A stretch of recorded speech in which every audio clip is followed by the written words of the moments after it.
Let's see, is the sound working?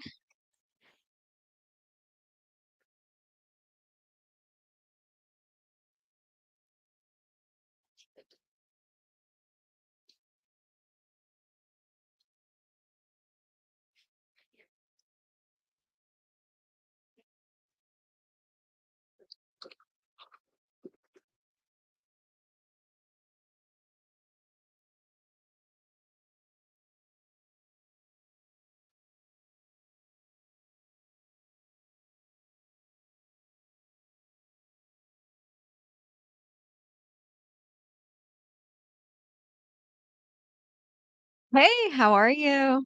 Thanks for joining the live. Hey, question for you, since you're the first one.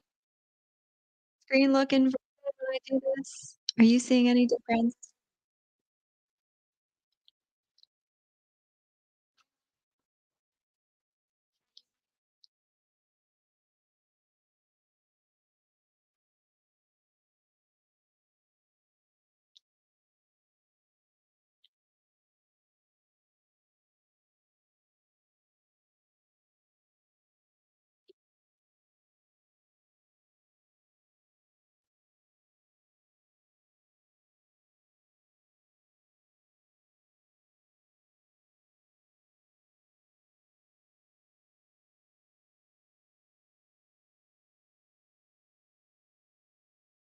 Oh, Heidi, no worries. I'm just messing with things. I was wondering when I do this, does it actually like invert the screen? Does the color on the screen look funny to you?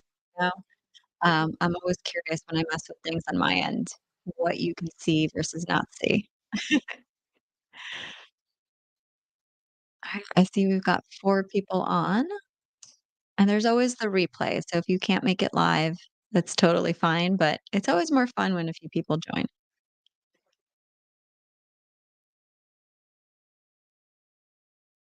Color looks the same. Okay, thanks, Heidi.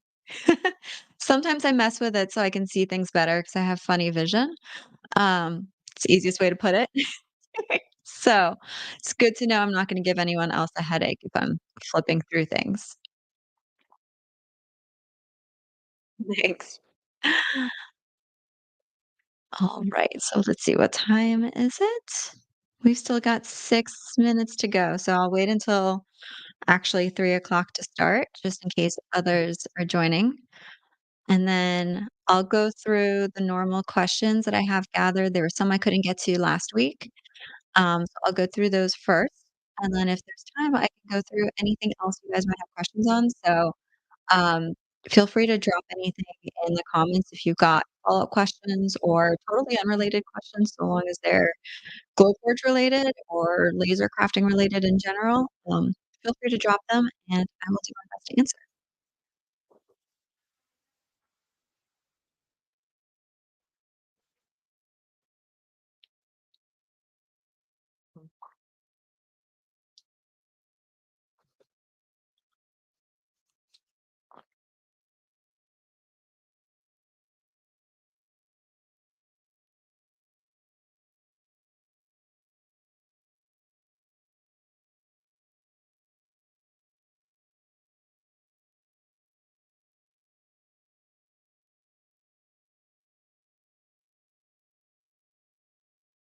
Just gonna get a few things ready to share while we wait.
All right, I've got 2:58. I'm gonna give it another 2 minutes, and then we'll get started.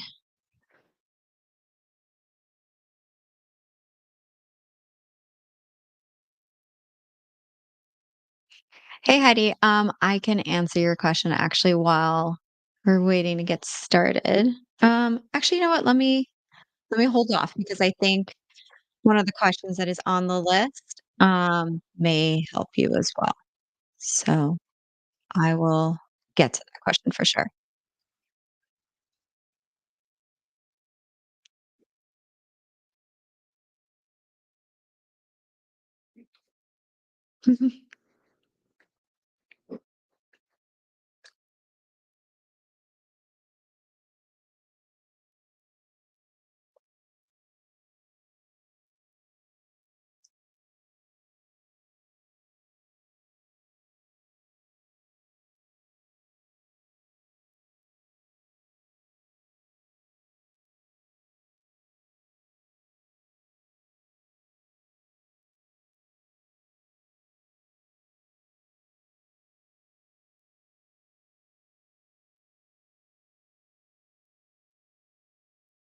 Angie, are you on?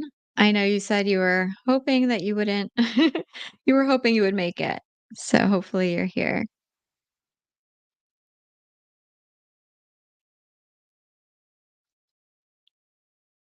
Hi, Karen. I'm gonna try to get in the habit of doing this weekly. So there will be lots of opportunities to ask questions and hopefully we'll get into a rhythm and I'll find a time that works really well for everybody. I'm hoping to do more of these. All right. We've got 3 o'clock, like on the dot. I'm gonna give it just a couple more seconds in case anyone is like me. I would normally like see my alarm go 3 o'clock and then and then and then click to join. So in case anyone else is doing that too. Karen, which machine do you have? Do you have one yet? I apologize. I used to be really good about remembering who's got which machines, and I can't keep up with it anymore. Um, my memory's just not as good as it should be.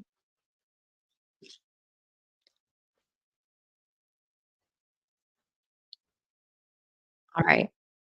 All right, so I think we're gonna get started. I see there's 6 people on right now. I see 2 of you in the chat. So I'm not sure who else is on, but if you're new to my lives, new to my group, and to me in general, my name's Rachel Timmerman, and I set up this group when I got my Glowforge Aura, my first Glowforge Aura. Now I have the Spark and some of the other Glowforge machines.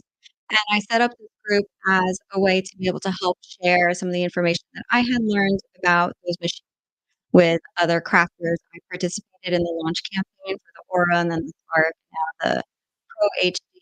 So I've had an opportunity to play with these machines long before they hit the market. And so that was part of why I set up the group so that I could share what I had learned, during that, like, pre-launch period with folks that were just getting their machines, and it was just brand new and so much to learn, so that's been the purpose of my group, and I love how it's grown, so I wanna continue helping folks as they get the machines and they learn how to use them.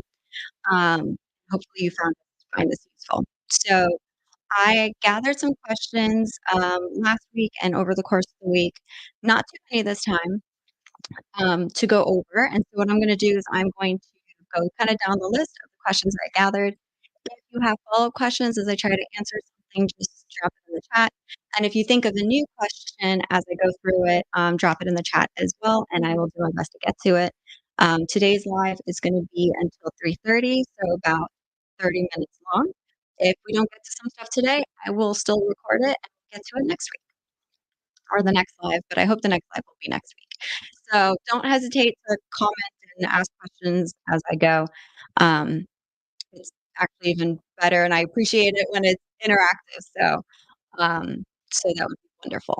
All right. So first question that I've got on here, this is one of the ones that I didn't get to last week, is how to split up designs to cut when they're larger than allowed to upload. Sorry, I'm reading it exactly as it was typed, so bear with me. on the Aura, and you don't have premium subscription. So, I think what this question is getting at is, if you don't have the premium subscription, which is totally fine, there are definitely benefits to the premium subscription, but not everybody wants it. It does, it does cost some extra money, so not everybody has it in the budget. So if you don't have premium, there's going to be a cap. Oh, I'm sorry, let me take this off. Apologize for that. There's going to be a cap to how big a file can be that you upload. Now, I don't quote me on this, but I think it's maybe 100 kilobytes. It's not very big.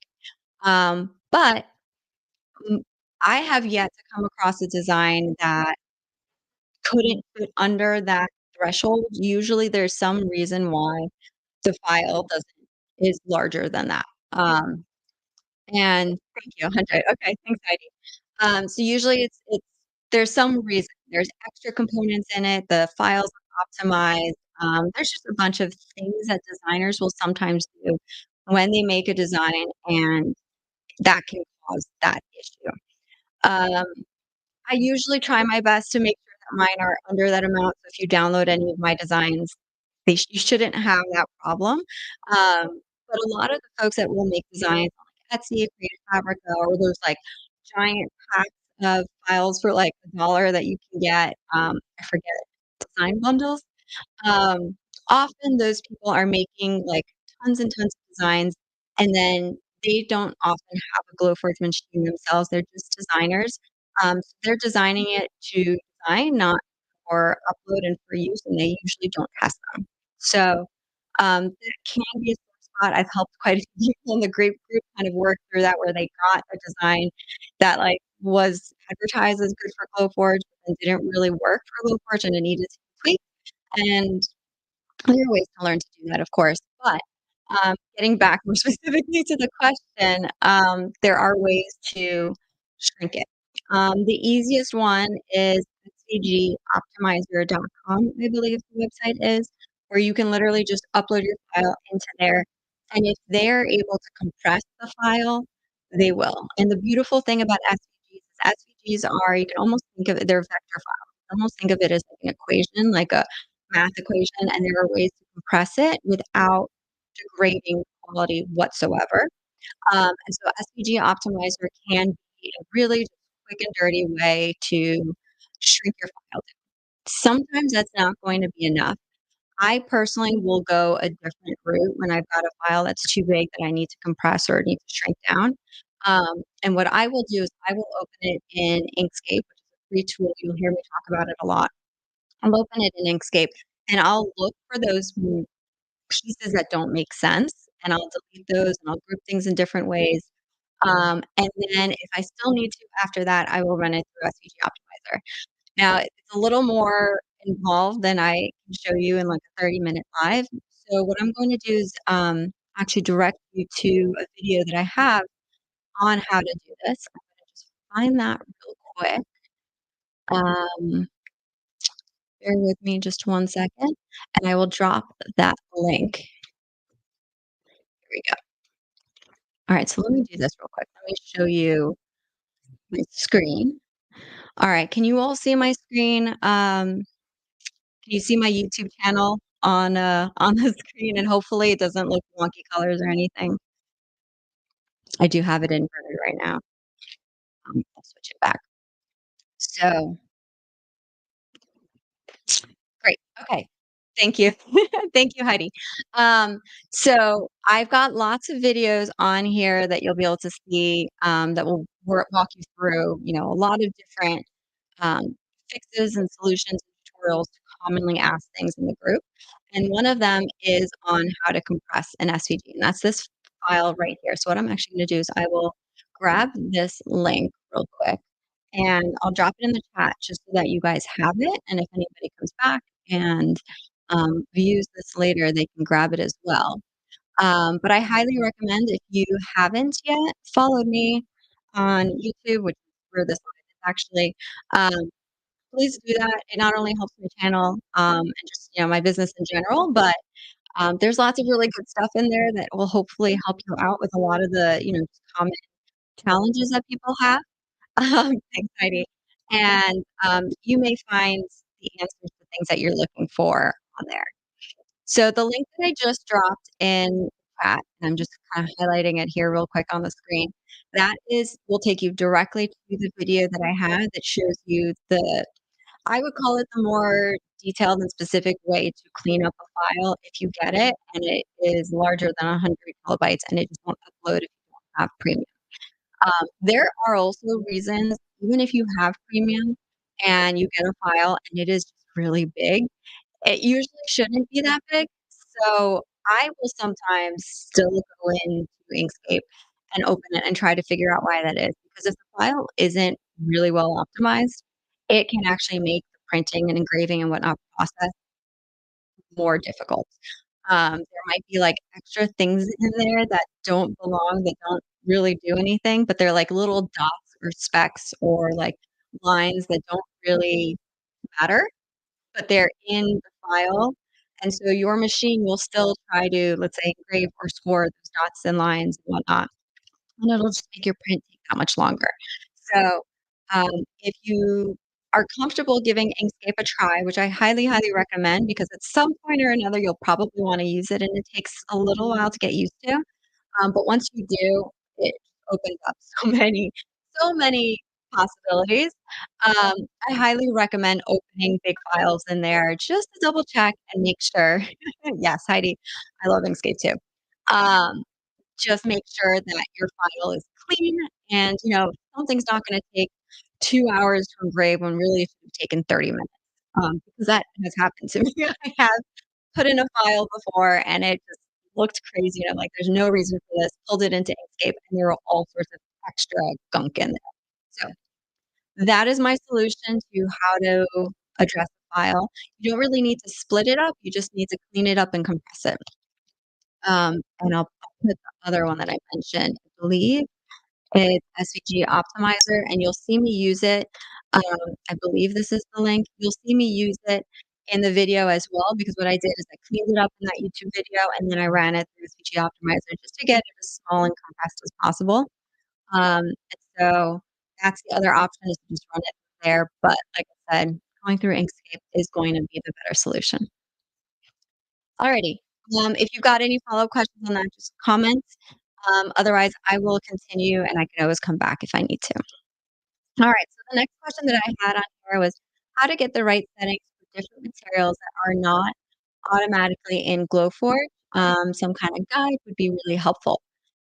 So, um, shameless plug here, I guess, is I had to take a break for a while, but I am still working on a course for Glowforge users, specifically Aura and Spark users, that will walk you through the Glowforge app, all the features in the Glowforge app, testing and coming up with settings for the different files, as well as some beginner Inkscape, um, skills. Um, so that is still in the works, and that will go into much more detail on how to actually come up with the settings yourself. That said, I've kinda got 2 things that I wanna go through today just to get you started, and these may be enough. So, by no means do you have to get the course to be able to figure out how to do this. I will just go into a lot more detail in that as I finish putting that together. So let me switch over real quick to my website. So you should see my website on here. Now I often drop, let me put it in the chat. I often drop this link in the chat. Give me one second. Glowforge Aura settings. And I need to change that link actually, but you'll often see me drop this link and it's in the chat in comments, and I've got different posts throughout the group that mention this link. This is just a direct link to take you to the settings that I've come up with already for non-proofgrade materials. I'm gonna show you now how to just get to it if you don't have that link on hand, how to get to that link specifically. But when you go there, it's gonna give you just a massive amount of options to pick from, and this will answer the question that was posted in the chat earlier about how to which black acrylic would I recommend. In general, if you are looking for settings, um, for material, I highly recommend starting with either going to this webpage that I'm about to pull up or searching in the guides in the group because everything that's in that webpage is also in the group. I just thought that, like, one screen with everything might be easy and kinda convenient for people. Um, so I recommend when you need materials to buy and you're looking for what I would recommend, when you're looking for settings for a color, to go to that page. The other thing that page is really useful is if you are unsure if the material is laserable with the Aura or the Spark because they're unique, they're diode lasers, like you're unsure if you can cut yellow acrylic or pink acrylic, go to that webpage and see if I've got those colors on there. That'll give you some indication of first, if it's possible. So if I've got it on there, it is possible and you can use them. And then secondly, they are difficult to cut or not, and I'll show you in a moment how to figure that out. So going back to my webpage, the way that you get to that link that I often, just drop the link to, if you don't have the direct link, you go to my website, theanalyticalmommy.com, and you're probably used to seeing Analytical Mommy in the group, by now if you've been in there for a little while. You go to library and then go to, members only Glowforge Aura and Spark material. So we're gonna click on that link, and then that's gonna bring you to this page, and if this is the first time you're coming to this page, you're gonna fill out this form, and that's just gonna give me your name and your email so that I can email you the, um, password to the page, as well as any future, like, tutorials and stuff that I might be sharing on the blog. And from here, you would just put in let me see if I typed that correctly. You would just put in the password that you're gonna get in the email, and if you ever lose that email, that password is always in the bottom of any of my newsletters that you might get, which I really don't send out that often. I'm honestly kinda bad about that. Um, it's always in the bottom of that, so if you ever need to find that email, just, a password, just find one of my emails and it'll always be in there.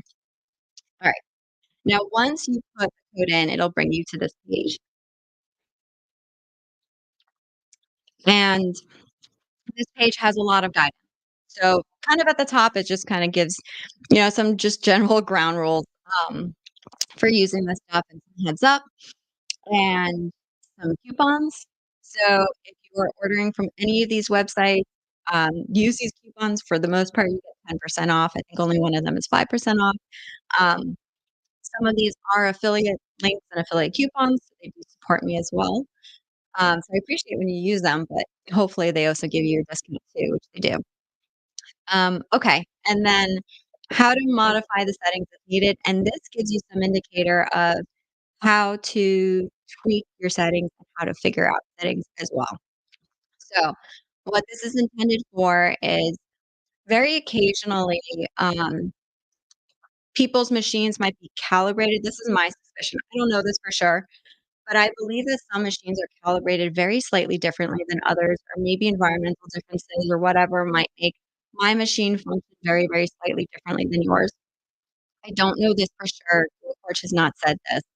But I have found in some cases that a setting that works, on my Glowforge may not be exactly the same for yours, and I've seen settings that other people give me don't always work perfectly. That may be subjectivity, maybe, like, doesn't meet standards or somebody else's standards. Um, but it also could just have to do with calibration. Again, just a suspicion, I don't know this for sure.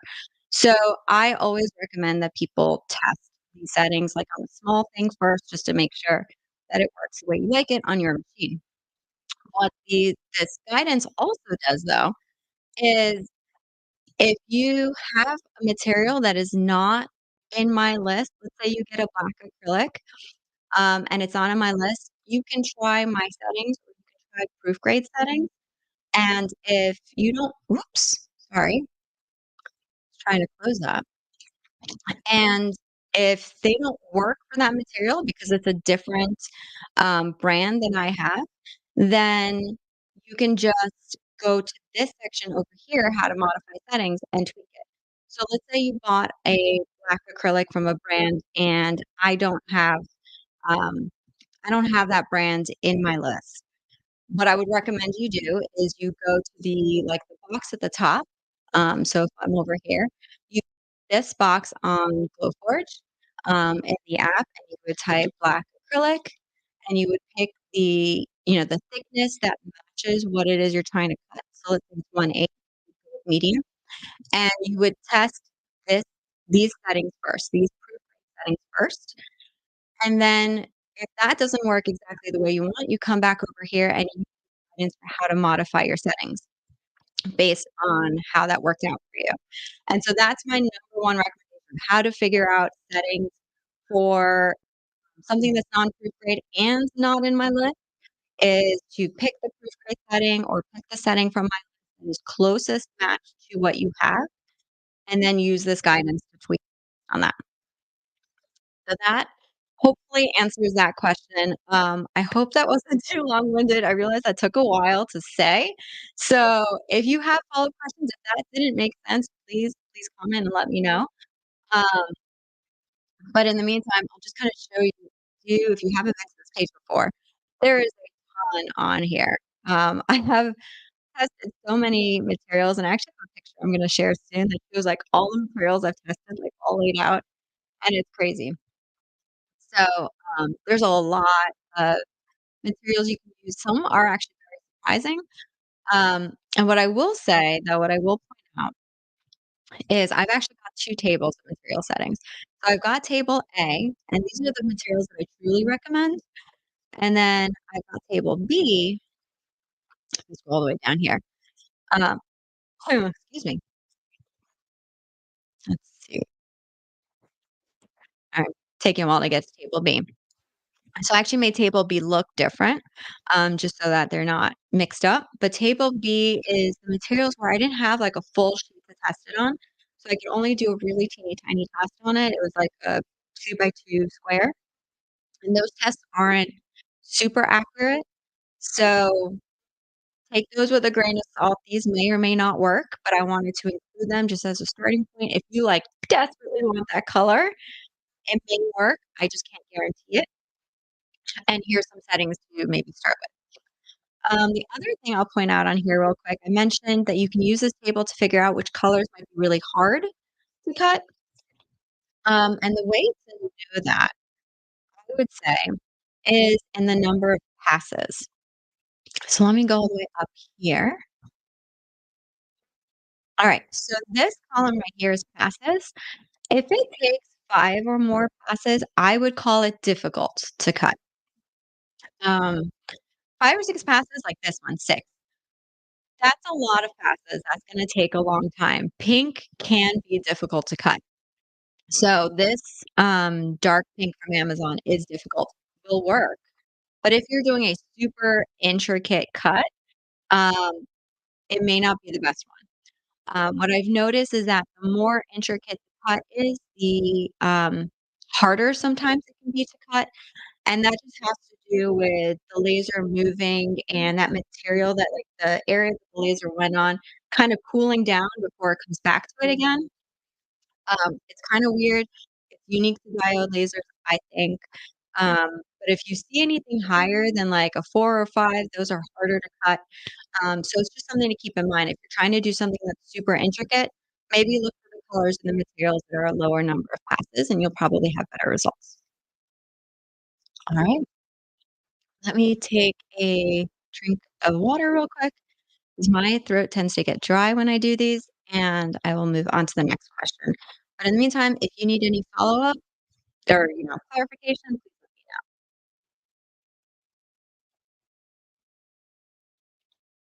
know. Okay. Alright, so the next one is how can I use different files to make one file? So there's 2 different ways you can do this. Um, first one that comes to mind would be Inkscape. I would personally, if I wanted to combine things and mess with them, I would import both files into Inkscape, and then I would do whatever combining and changing or whatever that I needed to do in Inkscape, and then I would export that brand new file and I would use that. But that's not necessary all the time. And so the other option is to just go into the Glowforge app, and up here where you see plus and upload, you're actually able to upload multiple files multiple times. So you can just keep doing plus upload, and pull multiple files into your page over here at the same time, and that shouldn't be an issue. So that's really what you would do, in order to combine multiple files. Now that said, if you needed to make any actual changes to those elements that you're importing when you do that, that's where pulling it into Inkscape is important. Um, so that's really what you would have to do if you're trying to actually combine the files and manipulate them in any sort of way. And by the way, I keep saying Inkscape because it's a free tool and it's what I've become used to and it's what I like to recommend primarily because it is free. Um, but there are other things too. So if you're really comfortable with like Silhouette Business, um, Adobe Illustrator, and there's probably a couple other ones as well. You can certainly use that. Anything that lets you modify SVG files is going to be, what you would use, and so it's really just a matter of what you're comfortable with. I tend to recommend the one that's free because it does everything that we could possibly need to do for laser crafting and then some, and it's free. So, okay. So the next question is how to minimize the dust in the room while it's cutting? Okay, so, um, this will depend on what your setup is. Let me take this down for a second. Okay, so this will depend on what your setup is. So in my case, you might be able to see behind me, I've got a filter set up for every single machine, but I am going to start occasionally filtering out the window just so I can kind of figure that out because there's been a lot of questions around that, and I wanna figure out what's a good setup so that I can start making some recommendations. Um, I also wanna be able to run things a little later at night. So, in my new house, I'm right next to the bedroom, so I wanna be able to run stuff a little later at night, and so I'm gonna start playing with running it up to see, how much quieter it truly is and if that's worth it. So, let me just check the time. So, if you're filtering out the window and you are finding that you have, lots of dust in the room, I've already been tinkering with it a little bit. The key to that is gonna be to have, I can drop later, the one that I'm testing, is the key is to have, like, one of those pieces in the window that you attach your hose up to, so that you're not just dropping the hose out the window. If you're just dropping it out the window, that's certainly a possibility, and it certainly works, but if the one comes in, then, that dust can go back into your room. So by having one of those, like, pieces that goes into the window, and I'm drawing a blank on what it's called, but I'll comment, later with a link to the one I'm testing out right now. Um, it it blocks it, so stuff's only going out one way, a gust of wind comes back, it's not gonna go back into your room. So that's one option. If you're still experiencing problems, then adding an inline fan, which I just returned one and I ordered a new one to try out, to see if I like the sound better. Um, but adding an inline fan will really help because it'll suction out of your machine, at a higher rate and push it out the window, so you'll end up with less dust in your room. So if that's your setup, um, may I share my setup? Yes, please, Karen, absolutely. That would be great. I've been playing with a bunch of different things. I would love to see what you've got, and how you like it, and, maybe you've got some stuff in there that I need to try out, so I'm still trying to figure out what I like best. That's great to hear, Karen. Yeah, so please, please, please share what your setup is for sure. So those are my 2 recommendations. If you're experiencing dust in your room and you're filtering out the windows, definitely have one of those things in the window, and then add an inline fan if you still need some help. I think the inline fan is really key, honestly, because I've tried it without it, and I just don't think it's as good. And it's if you're looking to cut down on cost and you have an accessible window, like if the filter, is too expensive and you're looking to cut down on that, or you just don't like the performance with the filter, I know some people have said that, then the inline fan is still not that expensive and it's a really great option. I had one that was technically a 4-inch fan and I wanted a little more oomph, so I am switching to a 6-inch one to see if I like that one better. Okay, so that's if you're going out the window. If you're using a filter, like the Glowforge filter, and you're experiencing dust in your room, there's a few reasons that might happen. One is your connection between the hose and the filter, or your machine isn't tight enough, and it can really take some like effort to like really push that into place. So check that first. Um, Second, this is probably very, very rare. I haven't experienced this, but there could be a tear or something in your hose. So maybe check that. Your filter could be full. I definitely noticed that I started smelling stuff in my room when the filter was full, and that's that for me is probably my, like, "Oh, shoot, I need to replace my filter." So that could be what's happening. Um, if all of those aren't happening, the Glowforge Aura, it is possible, Karen, that's interesting. Can you maybe post it in the sorry, I'm pausing for a second. Karen, I see your comment. Maybe you can post it in the Facebook group, like response to, the live, that might be a good way to share that. Sorry about so if you try those things, the hose is tight, not torn, and it's not full, and you have the Glowforge Aura, chances are that you, have one of the pass-through slots slightly open. I have done that before, I forgot to close one, 'cause that can leave, like, a gap and an opening for dust to come out, so that could definitely be why.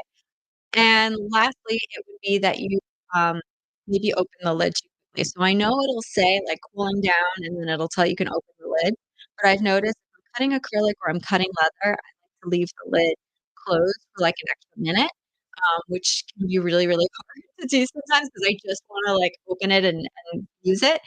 Um, but those things can be pretty smelly, and especially leather. I don't know why, leather is really, really smelly.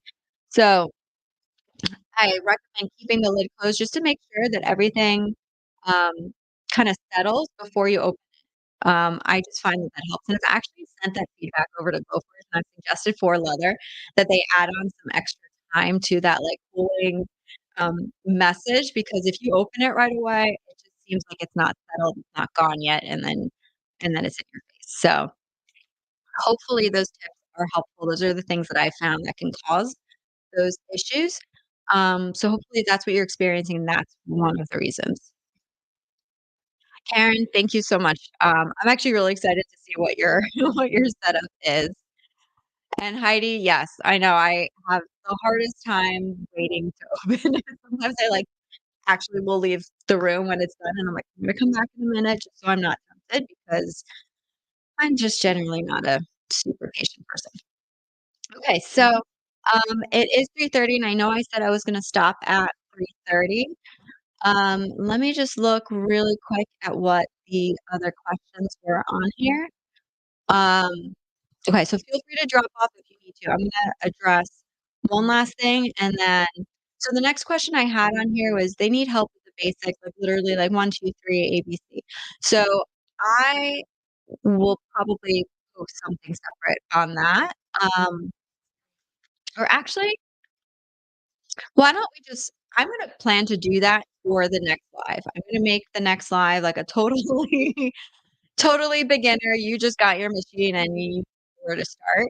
Um, I might do that. I might just schedule a live for that, so no, like, distinct questions for it. I'm just gonna answer questions on the fly and kinda walk through the app and how to do things. So I think that might be better because that's gonna take a little bit longer than, like, 3 or 4 minutes to answer. And then the next one was they've heard different views on what's best to use, either the hose, out the window or the filter, and which do I think is better? So I don't personally have enough experience going out the window to be able to say for sure one is better than the other, but just anecdotally, I have seen a lot of people say in the group that they are happier with how their Spark and Aura function. Actually more so the Aura. I haven't really seen people saying this about the Spark. Not too much anyway. People with the Aura, quite a few people have said they prefer filtering it out the window than using the air filter. So I don't know why that might be. I haven't personally experienced that, and I can't say that from personal experience. But I have seen quite a few people say that, so if you are debating whether you want the filter or not, and you've got a window very accessible that you could be using, then maybe start filtering out the window, see how you like it, and if it's just not convenient for you or you wanna be able to run it somewhere other than right next to a window, whatever it might be, then consider getting the filter. That's totally up to you, and it can absolutely run both ways. I happen to really like having the filter, um, because I can kind of put my machines wherever, and if you've been following me a while, since I got my Aura and my Spark, I have rearranged my room so many different times, and I've put my machines on different things that are all on wheels, and I take them all over my house.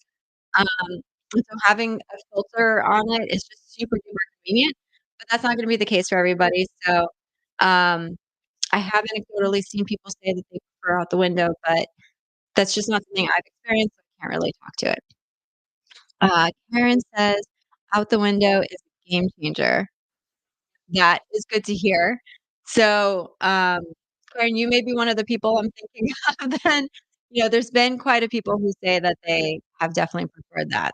So, um, I said, if you can easily go out the window, then that definitely seems like a good option and a good way to save a few bucks because laser crafting can be expensive. It's amazing and I love it, but cutting materials can be expensive. So if you can do something a little bit cheaper, um, I always think that that's kind of a win-win.